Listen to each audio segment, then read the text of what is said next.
Hi, and thanks for joining me today.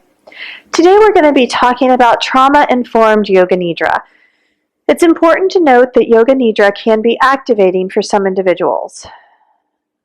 When we are working with populations who would benefit from trauma-informed practices, it's important that we select the appropriate practice for our student population. When I work with student populations that benefit from trauma-informed practices, I typically use Nashala Joy Devi's deep relaxation. And the reason I choose this style of Yoga Nidra is because it is so benign and so gentle. There are no harsh visualizations, no Pratipakshabhavana. It allows the practitioner to deeply relax and connect with their mind and body in a more subtle and holistic way. Swami Satchidananda's Yoga Nidra can be abrasive and abrupt, and the visualizations can be extreme. Many of our students who would benefit from trauma-informed practices need a more subtle approach. Richard Miller's iRest Yoga Nidra can be used if you are certified in iRest Yoga Nidra. Although anyone can be an iRest Yoga Nidra practitioner, I firmly believe that if you are working with trauma, it's important that you fully understand the method that you are using in relation to the population you're serving. For example, if I'm working with a population of students that have trauma and PTSD, and I want to use something like Yoga Nidra, I should select what I am most familiar with and what I know is most appropriate for my clients.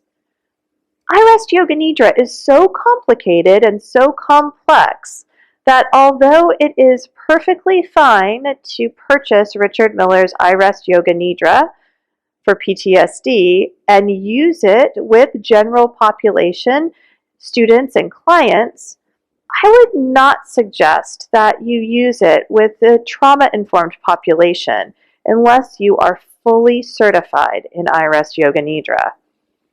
Yoga Nidra is a powerful tool that goes to work on all of the different levels of the human experience.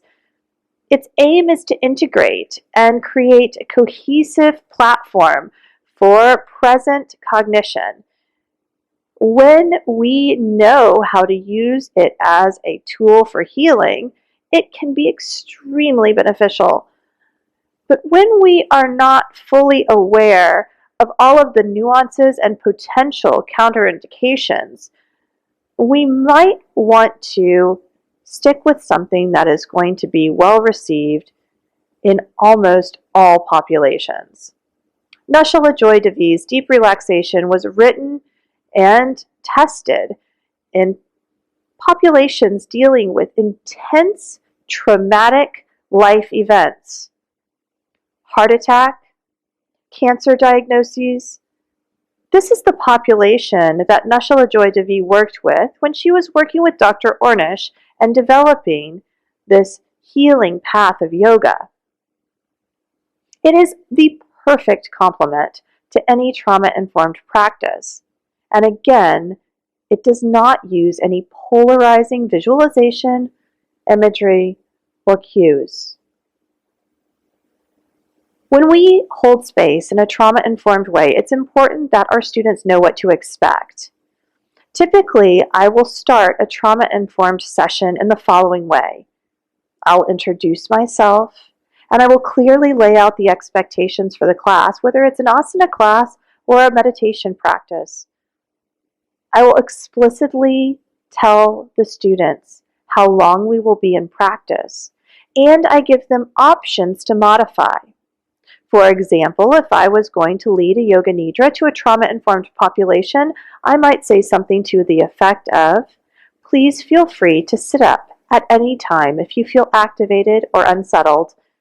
It's not uncommon for people to feel activated or unsettled in Yoga Nidra. If this happens to you, we ask that you sit up in a comfortable seat and reground. Please stay on your mat so that the entire room can feel safe and secure during the practice. In saying these explicit instructions, I'm laying the foundation for the entire room. I'm letting everyone know that it's okay to not have a great experience. And I'm letting everyone know what to do in the event that they do have an adverse reaction. I'm also telling the other practitioners that if someone has an adverse reaction, they are going to be safe because that practitioner will sit up and stay on their mat.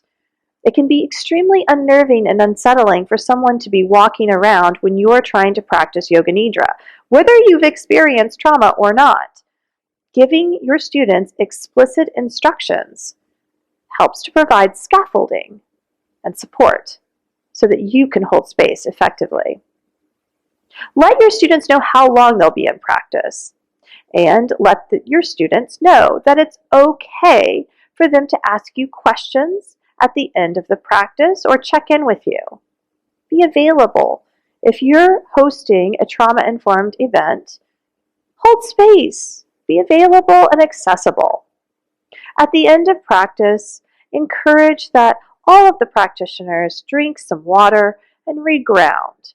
And coming back to the present moment, maybe even doing some orientation and some orienting pranayama, like Brahmari or Kapalabhati. Trauma-informed Yoga Nidra can be extremely beneficial, and it's one of the most effective tools that we have when we work with individuals that are not interested in going back into the story, but they're really wanting to move forward in life. I hope that this video lecture has been helpful. Be well, yogis.